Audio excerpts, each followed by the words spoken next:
Good afternoon and welcome to a very special interview show of the Prode. Today we dive into one of the most pressing issues of our time, climate change, and explore how is it shaping global discourse, public perception, and policy formulation.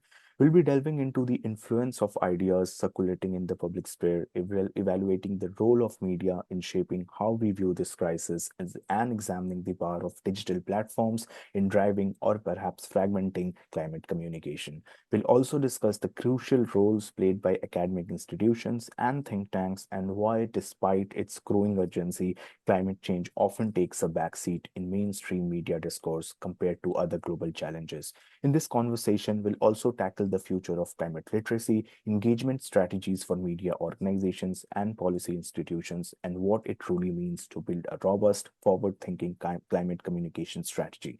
Joining me today to discuss these important issues is Dr. Catherine Happer, Director of the Glasgow University Media Group and Senior Lecturer in Sociological and Cultural Studies at the University of Glasgow. Also, a quick note, Dr. Happer has recently published a book titled The Construction of Public Opinion in a Digital Age, so do check it out in case if you are interested. The link to the book is attached in the description box below. Thank you so much, ma'am, for your time and a very warm welcome to the show. Thank you. It's very good to be here. Ma'am, I would like to begin the discussion by asking to what extent do the ideas circulating in public sphere influence policy formulation and public engagement on climate change, and how do you evaluate the current landscape of global elite discourse on this issue? Okay, well, those are enormous questions, and there's kind of three questions built in there, I think. In terms of the influence of the ideas that circulate in the public sphere, I'll probably focus mostly on media as the main mechanism for circulating those ideas. And you were talking about both public engagement and policy formulation, very separate things. So let me perhaps start with the role of the media in shaping public engagement. Public engagement is one of those terms that's defined in quite different ways, I think.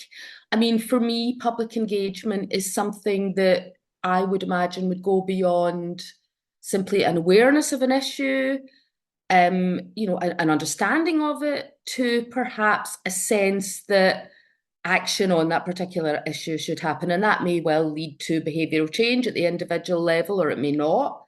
But certainly, I would think goes beyond just understanding and awareness. I think in respect of the way, but they are obviously related, because you're not going to have a strong sense that climate change should be tackled as an issue unless you have some awareness and understanding of it. So we have to kind of start there. And I think, the media plays a central role, of course, in alerting people to what climate change is about, to the science of it, and to the need to take action. It's particularly the case when people don't have direct experience or direct knowledge of an issue. The media become particularly important, and that obviously is the case with climate change because it's based on a very complex science that most people don't understand. So they're looking for the media to kind of make sense of that for them. Having said that, I don't necessarily think that people need a really deep understanding of climate change to have a sense that perhaps we should be tackling this, and this is an urgent priority for governments, for individuals. And that's perhaps where, the media landscape hasn't been quite as effective as it could have been, or at least in my view, has been fairly ineffective, because climate change to me is probably the greatest issue we face globally. And I'm not sure at all that the media has prioritized it in that way. I think it's been an issue that it kind of goes in, I guess, kind of peaks and troughs in respect of the amount of coverage that we see on climate. Some of that is to do with the governments that are in place at the time, because the mainstream media in particular tends to reflect the views and the words and the framings of politicians, because they report on what they say and do. And of course, if politicians aren't talking about climate change, then the media is not talking about climate change. But the media can also do a bit of campaigning around issues that it wants to kind of divert attention to. And of course, in an ideal world where journalism is acting in the public interest, that's exactly what it should have done on climate change. But it's not really done that. I mean, it's very difficult to talk about generalities, because there's been times at which climate change has been prioritized, and it's been prioritized in particular outlets. So we had a phase in, I think, 2019 when climate change was very present in the media, for example, and a number of different media outlets shifted from the language of climate change to the language of climate crisis in order to kind of, emphasize that urgency, that priority. And then, of course, COVID came along and kind of knocked it off the front pages. And so all of that good work was kind of blown away to some degree. I think I have to say the context right now in which we are feels like we're in Trump's world right now. I really wish we weren't, but it feels like he's setting he's setting the priorities, he's setting the language. Hopefully there'll be some resistance to that, but at the moment it doesn't feel like there's that much.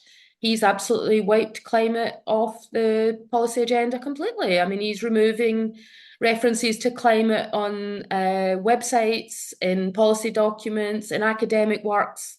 This is a real crisis of omission. We're talking now about climate change almost being barred from being talked about in policy circles.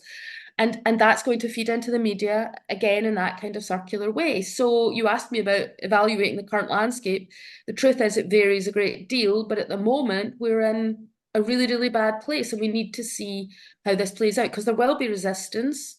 Trump's America is not setting the tone for everywhere in the world, although it might feel like that. But at the moment, certainly he's very, very influential in what's happening in global discussions and setting global priorities. So we're not in a great place, but it does vary. In respect of the other part of your question, which was about the degree to which the media or the public sphere influence policy formulation. Well, of course, policy is formulated and put together by governments with reference to a range of different research, evidence, science. So they speak to scientists, they speak to think tanks. There's a lot of different ideas that circulate, and of course, those in the media that feed into policy documentation. And sometimes, when you get good governments, that's done very thoroughly, and the evidence is engaged with. But what tends to happen is the most prominent think tanks get a disproportionate voice, and that's a concern as well, particularly, as I say, in the context of not wishing to crudely summarize what's a very, very complex set of geopolitics, but a kind of lurch to the populist far right, right across the West and even in other parts of the world as well. Yeah. So, ma'am, how does mainstream news media shape public perception of climate change? Is it the level of coverage proportionate to the severity of the crisis, or does it remain insufficient and reactive? Well, I've touched on this a bit in my previous answer, I think, because I was talking a lot about the mainstream media, and we can probably break down what we mean by mainstream media and social media as we go through. But certainly thinking about those professional news outlets, yes, they've been historically very important for the reasons that I've given. I think the influence of mainstream media in shaping perception of climate change right now is shifting, and that's because an awful lot of people go to social media to get their information now. Some of this is to do with kind of erosion of trust in a mainstream media that is seen to very much follow the agenda of politicians and use their language. And in the neoliberal age, that's been very, very problematic. There's a bit of a disconnect. It's also because people have very much immersed themselves in digital landscapes where short form, kind of almost passive consumption is what the platforms deliver to people, and they kind of engage in that way. It's not to say everybody engages in the same mode of kind of media consumption, but certainly many of us have moved towards a kind of social media platformized way of engaging with media. And of course, that does in many ways lessen the influence of mainstream media, particularly in those age groups who don't really log into conventional news much. And this particularly affects younger age groups. Younger age groups almost always get their information about what's going on in the world, if I can put it like that, from sources other than conventional news. So whilst I do think the mainstream media remain influential in shaping public perception, their influence is lessening, and there are other players involved in this right now. Over the years, as I say, as I said, I certainly do not think they've given the level of priority and attention to climate change as relative to other things. You might argue some of that is about reflecting public opinion. Individuals tend to perhaps think about the short term, and have often found climate change a subject that's difficult to engage with and connect with. But I think there are political interests at play there as well, absolutely. Yeah. Now coming to the, democratizing climate communication, has the shift to digital platforms democratized climate communication, or it has led to more misinformation and fragmentation in this segment? That's a difficult one to answer because I think it's a bit of both. And I think, platforms, indeed, if you think of the kind of history of the internet, we've gone through different phases. I think probably when the internet first arrived, there was that kind of democratization, as you say, of access to information, of giving people a voice that previously hadn't had one.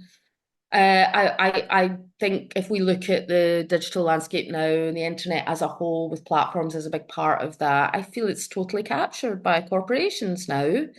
And the platforms have very, very kind of controlled mechanisms of content governance that restrict what we receive, amplify particular forms of content, and marginalize others. And in some ways, it's every bit as controlled as the mainstream media environment. So I'm not convinced that's the case now. I still think that, there probably is that space for, activist work, positive content focused on social change. I think the potential is there for that to get through. And if you look at something like the climate activist online environment, this is the environment on Instagram and TikTok that produced Greta Thunberg, who then also made her way across to the mainstream. It's got a great reach, particularly on TikTok. These kinds of communications have got a great reach and probably are fairly influential within the peer group. But the problem really is misinformation and disinformation now. And if you've got platform owners like Elon Musk who have devised their moderation policies around their own political interests, which of course media owners always did. In some ways, he's just more of the same. But because it's such an immersive form of media, and I think because people feel that they're getting something authentic when they go into social media, in many ways, it's even far more It's far more powerful, actually. And so I think actually in terms of the platforms, we're probably in a worse space than we were before. And I want to distinguish between disinformation, which is the concerted effort to produce content which is very targeted and aims to persuade people to particular ends, and may well be very well funded and profitable in itself. And then misinformation, which is, that those kinds of whispers, that kind of gossip, that kind of ordinary chat that then escalates, and people are, kind of embellishing stories, conspiracies, ideas as they go, is also very, very harmful and much more difficult to control. Platforms like WhatsApp, absolutely, central in these kinds of problems. But if you go onto WhatsApp, you're not necessarily getting content from a professional media environment or even maybe the influence industry, but you might well be getting things that are very influential from people that you directly know. So we've got all these different problems going on there. I think it's very fragmented. I think it's full of misinformation, disinformation. I think it's very, very difficult actually for people to navigate their way through these information environments and try to find something which resembles trusted information. Yeah. Now shifting our focus from media to academic institutions. So what do you Mm. think? What role do academic institutions and think tank play in advancing climate awareness and policy solutions, and how successful they have been in order to raise this issue at the academic front? Well, they're separate categories, although they obviously are sometimes related and they can work together to some extent. I think I already mentioned think tanks, and again, the degree to which think tanks have influence is dependent upon the particular governments that are in place. So, for example, when we had for many years, we had a conservative government in the UK, and particular right-wing think tanks like the Institute for Economic Affairs and Smith Institute, they would be very influential. They prepare research documents and would have particular political ideas on whether climate change should be prioritised, whether to act upon it, and what should be done. Maybe when a Labour Party's in, they might be looking to slightly different research institutes and think tanks to influence their thinking. But certainly think tanks have a kind of seat at the table, I think, and play an important role. As I say, often on climate change, they've been playing an incredibly negative role. And often those think tanks, particularly in America, are funded by the oil and gas industry and their lobbyists. So, it's been a very, uh, you know, a very negative influence in respect of, and it's helped to keep climate change off the front pages. I think academic institutions have a really important role to play, but they often have to work with other partners to get heard by government. There's an impact agenda in place at most universities, and certainly if somebody like myself does research, you want governments to listen and hear. And I've had instances where, I attended a Westminster Select Committee and things like that, and you can get heard if you're an academic. And of course, the scientists on climate change are very much listened to by those governments who want to listen to them.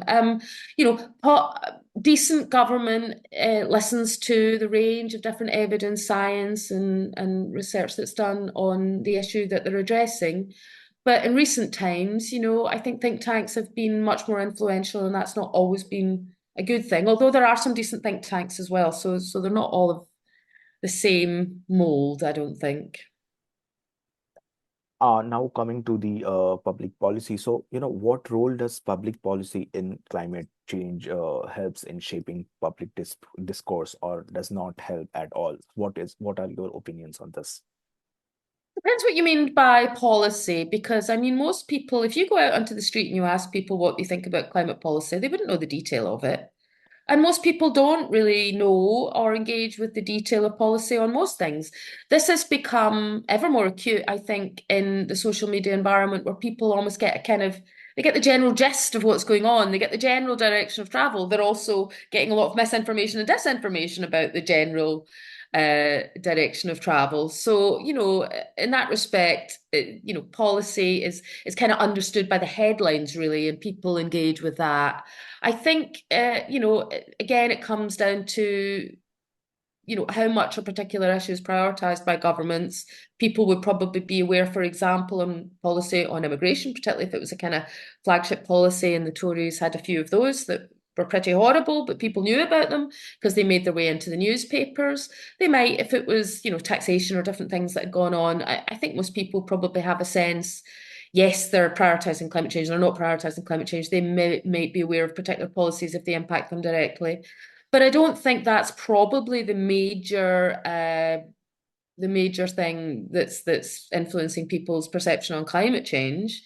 I think climate change is a very, very complex issue in many ways. So people have different responses to different aspects of climate and environment, I think. And it's quite difficult to unpick that. I mean, for example, a lot of people might think climate change is happening and believe that we should take action on it, but would be quite resistant to anything that impacts on their ability to drive their car, for example. That's not necessarily because they don't have an understanding or care for climate change. It's just that the infrastructure that they are living in is such that it's not easy for them to ditch their cars. So, it's not necessarily there's a direct link between these things. It might be opposed to that particular policy or other policies that are similar, and not necessarily linked directly to the perception of climate change. So there's not a direct link is probably the answer. Although, of course, if a big policy is introduced, it gets a lot of attention, it impacts on people's lives, then yeah, it might help to play a role in how people are positioning themselves around this issue. Yeah, but why do you think that climate change continue to be sidelined in mainstream public discourse compared to the geopolitical conflicts that are happening, or like the economic growth metrics, or stock market crash, or things like that? Well, I think it's the priorities of the different governments that we've had. And in the neoliberal age, the priority has been endless economic growth. I think there's also, and this, and I think to tackle climate change, we need to look at endless economic growth, which has been an absolutely terrible policy that's not in any way allowed societies to prosper.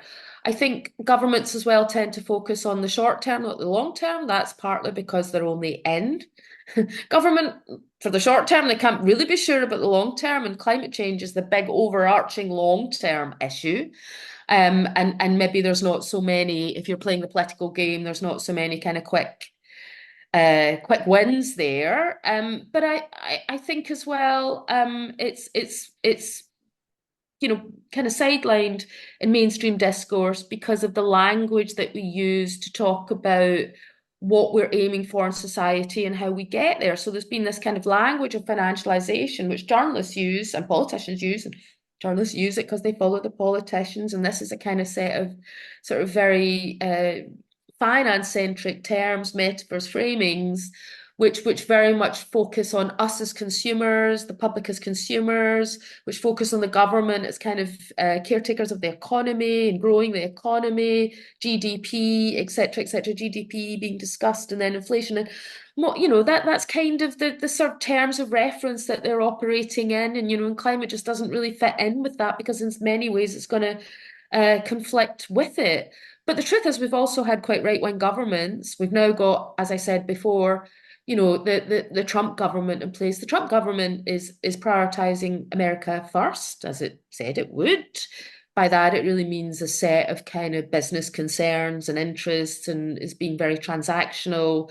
It's got a lot of priorities for its own government, its term of office, and I can tell you not one of them is going to be tackling climate change. So that, as I say, leads to the media to talk about it less. So, these things kind of work in a circular way, but there are also those questions of climate change being quite a difficult story, I think, to tell. I talked about the way in which it's not always easy to get climate stories to resonate with people.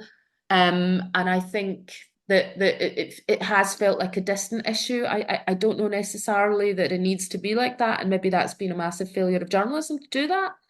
But people also prioritize the short term. I was doing some research on the cost of living crisis in the last few months, and when asked about whether governments should prioritize climate change or the cost of living crisis, people said, well, really, they should prioritize both. But at the end of the day, at the moment, I'm skint. I'm poor. So I'm going to prioritize that. I'm going to prioritize getting food on the table. And journalism, in an imperfect way, does respond to public interest and what they're talking about and what they care about. And so, to some degree, it's kind of giving them stories. It's got to meet a readership, right? Or it doesn't have any readers. Then our viewers or listeners. Then the media does cease to exist at that level. It's got many other influences on what it produces in content, but that is one of them. So you've got to kind of talk to people. So there's a number of reasons, but the primary reason is the politics we've had in this country for the last 30 years. Climate change came along at a terrible time. Neoliberalism did not allow the space for climate, and the priorities are completely wrong in respect of tackling this or making it the central issue of any political program. We need to turn that around, but that's going to be even more difficult with Trump in office. Yeah, so I would like to conclude the discussion by asking then, what strategic intervention should media organizations and policy institutions adapt to enhance climate literacy and engagement? And what does a robust and future-oriented climate communication strategy look like, and considering all the geopolitical factors out there, considering all the factors that are shaping, the climate communication strategies?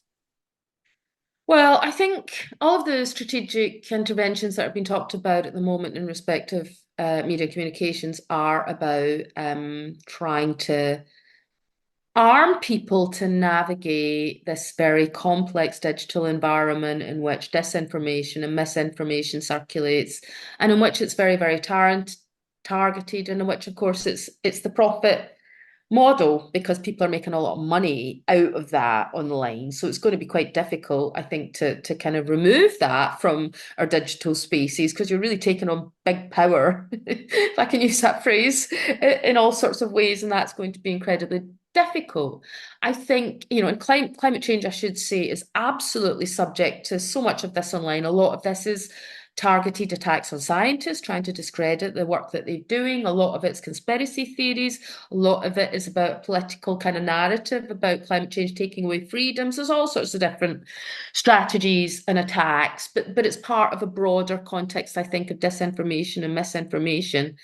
I sort of, I'm not really that keen on fact checking as a response or a strategy in this sense, because I think I'm sure, as you know, when you move through your social media environment, TikTok or whatever, you're not stopping to fact check. It's going far too quickly. You've not even chosen the next video; it just delivers it for you. And all social media platforms are kind of moving slowly, I would think, to that model where you just don't get the chance to even consider what it is that's put in front of you. Just sort of passively absorb it, right? So stopping to fact check, or even what we used to say is kind of constructing your media landscape to make it look a little bit more diverse and have those kind of counter points of view is just going to be much, much more difficult. So let's be realistic. We've got to take this offline. This has got to start, I think, with children in schools, probably, removing their mobile phones, which I see an awful lot of uh, schools doing in the UK and Australia. They've talked about mobile phone bans for under 16s. And teaching them about the manipulation and the kind of psychological strategies that these agents of the influence industry in different ways actually use. And also, I think a really, really important aspect of this, we did this with mainstream media where we critiqued the range of agents that constructed the media environment and how bias might be produced. But I think we need to say, listen, your social media environment that you go on and you see, and you think you're seeing your friends and you're seeing a network of colleagues, friends, and like-minded people, it's absolutely and totally controlled by big tech, the platform owners, algorithmic moderation, human moderators, bots are on there doing all sorts of things funded by Russia and other states, and user-generated content is just one aspect of that, and it gets kind of completely, kind of manipulated out of shape by all of these different forces. And I think if we can teach people that when you go on there, that's what you're getting, and you really need to kind of take a step back from the whole environment as opposed to let's fact check this information coming in. Well, yes, of course, we can teach people where to go for decent information, for truthful information, and where they might go. But that's kind of beyond what they might face when they go onto digital media, because I think it's incredibly difficult. So for me, that climate literacy is about just teaching people about the structural questions around how the social media environment looks, and maybe thinking more critically about their engagement and taking themselves offline as much as they possibly can. I really don't think that's as naive as it sounds. I think everybody thinks being online is essential, and we feel that in today's environment there is no alternative to being online, but actually there are ways of resisting it, and I'm seeing this coming through all sorts of things. Resistance to AI. I noticed the other day there that a bunch of Australian college or university students were saying we don't want assessments that allow us to go and use AI because it's a fake education. We're not getting an education if we just go and do that. We're not learning anything. We're not learning any critical skills. So bring back paper and pen. Right, we've got these little modes of resistance going on. So I very much want to be part of that movement, and I hope that continues. Now, what a kind of communication strategy might look like, because there's two different things going on, right? You've got to have tackling the problems that are there, and then you've got to have a persuasive and a positive set of communications that also brings people into your program a little bit. I do think here I've talked a lot about, or at least I've mentioned the question of freedom and the way in which, the right often position climate change as an attack on freedoms. Well, we can turn that on its head, can't we? I mean, we can learn a lot, I think, about the historic media coverage and eventually policy change on smoking, because that was a kind of reworking of the language and the framing of smoking as freedom to smoke to freedom from smoke. So what can we say about the kind of freedoms that action on climate change might take, and how do we start kind of putting together a narrative that's persuasive to people? Because the one thing I know about any political program or any political argument is you're not going to win people over unless it protects rights, it protects freedoms or gives them even more rights and freedoms, and answers to their interests. People act upon their own interests. There's no good having a kind of agenda and trying to win people over, saying, by the way, you've got to give all these things up, you've got to lose all these things won't be protected. I'm sorry, but it's not a winner. So you've got to kind of think about your framing of things. I think there are ways to frame this.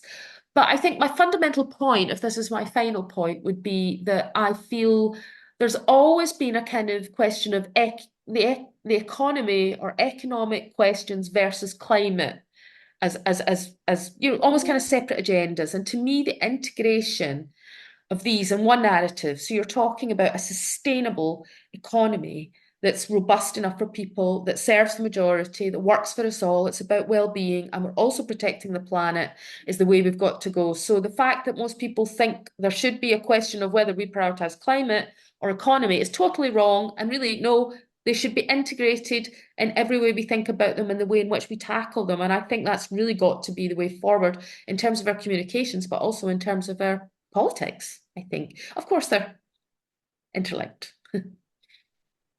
As we conclude today's insightful discussion, it's clear that tackling climate change requires a multifaceted approach from public discourse to policy and media engagement, and the role of academia, media, and digital platforms in shaping the dialogue is more critical than ever. Thank you so much, ma'am, for your valuable insights, and thank you to our viewers for tuning in. Stay informed, stay engaged, and let's continue the fight for a sustainable future. Thank you very much, ma'am, for your time. Thank you so much.